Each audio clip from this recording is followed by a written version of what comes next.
తెలంగాణకి బడ్జెటే లేదు. ఎక్కడ అడిగినా అప్పు గూడా పుట్టట్లేదని చెప్తున్న రేవంత్ రెడ్డికి సడెన్‌గా రైతు బంధుకి, పెన్షన్‌లకి డబ్బులు ఎక్కడి నుంచి వచ్చాయంటారు? అంటే కేవలం ఈ ఎలక్షన్స్‌ని దృష్టిలో పెట్టుకొనా? ఇప్పుడు మనసుంటే మార్గం ఉంటది. Where there is a will there is a way అన్నట్టు. ఇయాల మరి డబ్బులే లేనప్పుడు అందాల పోటీలకి డబ్బులొచ్చినాయి. హ్మ్. ఈయన న్యూక్లియర్ చైన్ రియాక్షన్ అని చెప్పి దావోస్‌లో విదేశీ పర్యటనలకి డబ్బులొచ్చినాయి. మూసీ నదికి 1,50,000,00,00,000కి డబ్బులొచ్చినాయి.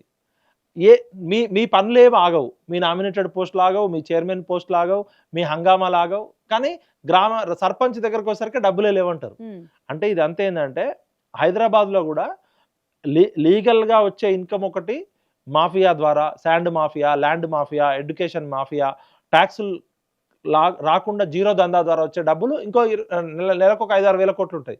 ఇయంతా ఏందంటే రాజకీయ నాయకులు భోంచేయడానికి. లాస్ట్ టైమ్ ఒక ఉప ఎన్నిక హుజూరాబాద్ ఎన్నికలప్పుడు దళిత బంద్ ఇస్తే చాలా పుంకానుపుంకాలుగా విమర్శలు చేశారు. అంటే ఎలక్షన్ కోసమే ఇప్పుడు ఇస్తున్నారు డబ్బులు ముందు ఇయ్యలేదు అని చెప్పేసి ఆ పథకమే అమలు చేయలేదు కదా ఫస్ట్ అనని. సో ఇప్పుడు మరి దీన్ని ఎట్లా చూడాలి? ఆయన కూడా ఈ టైంలో పెన్షన్‌లు గాని, రైతు బంధు గాని ఈ టైంలో ఇవ్వడానికి. అంటే సిగ్గుదప్పినోడికి సుఖం ఎక్కువ అని ఒక సామెత ఉంటది తెలంగాణలో. ప్రతిపక్షంలో ఉన్నప్పుడు మనం ఎంత బురదైనా చల్లొచ్చు అధికార పక్షం మీద. మనమే అధికార పక్షంలో వచ్చినప్పుడు మళ్ళా మనం రివర్స్‌గా సిగ్గు లేకుండా యూ టర్న్ తీసుకోవచ్చు. అది కాంగ్రెస్ అయినా, బీజేపీ అయినా, టీఆర్ఎస్ అయినా. అంటే ప్రజల చైతన్య స్థాయిని పెంచాల్సిన రాజకీయ పార్టీలు బాధ్యత లేకుండా బద్మాష్‌గాళ్ళు ఎమ్మెల్యేలు, ఎంపీలు కావడము, అటెండర్లు, చాయ్ అమ్మేటోడు మినిమమ్ ఇప్పుడు కారు నడపాలంటే డ్రైవింగ్ లైసెన్స్ ఉండాలి. దానికి కారు పర్ఫెక్ట్‌గా ఉండాలి. డ్రైవింగ్ వచ్చుండాలి. ఒక కారు నడపడానికే ఇంత అర్హత ఉన్నప్పుడు పనికిరాని బేకార్గాళ్ళు సర్కారు నడుపుతున్నారు. హ్మ్. అంటే వాడు మినిమమ్ అర్హత లేనోళ్ళు ముఖ్యమంత్రులయితున్నారు, మంత్రులయితున్నారు, కాంట్రాక్టర్లు, సారా కాంట్రాక్టర్లు, ఈ లిక్కర్ కా స ఏది ఇసుక దందా చేసేటోళ్ళు, 100,00,00,000 ఖర్చు పెట్టే ఎమ్మెల్యే, 1,000,00,00,000 ఖర్చు పెట్టే ఎంపీ కాంగ్రెస్ పార్టీకో లేకపోతే అధికార పార్టీలో ఏ పార్టీ ఉంటే ఆ పార్టీకి ఇచ్చి మంత్రి పదవి హ్మ్. తీసుకుంటున్నారు. ప్రజల పోరాటాలతోటి వచ్చిన తెలంగాణలో ఎట్లాంటోళ్ళు మంత్రులయితున్నారు, ఎట్లాంటోళ్ళు ఎమ్మెల్యేలయితున్నారు? ఇయాల అసలు ఉద్యమాలతో సంబంధం లేకుండా, సమాజంతో సంబంధం లేకుండా జస్ట్ డబ్బులతోటి రాజకీయ నాయకులు కావడమే ఈ దౌర్భాగ్యం. హ్మ్. ప్రజలు కూడా మారాలి.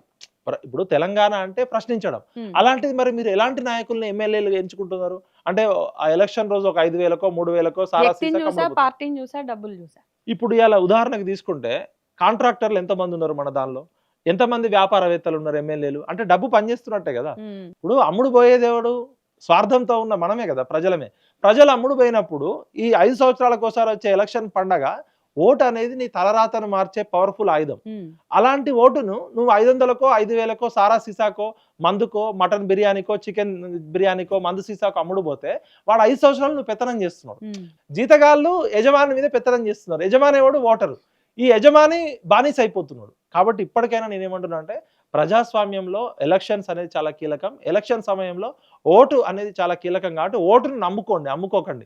మీరు ఇట్లా ఓటును అమ్ముకోవడం వల్ల మీ పిల్లల ఎడ్యుకేషన్ మీకు క్వాలిటీ ఎడ్యుకేషన్ రాదు. మీకు హెల్త్ రాదు.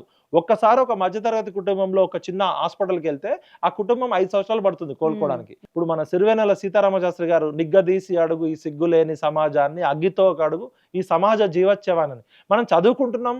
మనం అద్భుతంగా ఐటీ అంటున్నాం. ఈ డెవలప్‌మెంట్ అంటున్నాం గానీ రాను రాను ఒక చచ్చిపోయిన శవాల్లాంటి ప్రజాస్వామ్యాన్ని చూస్తున్నాం.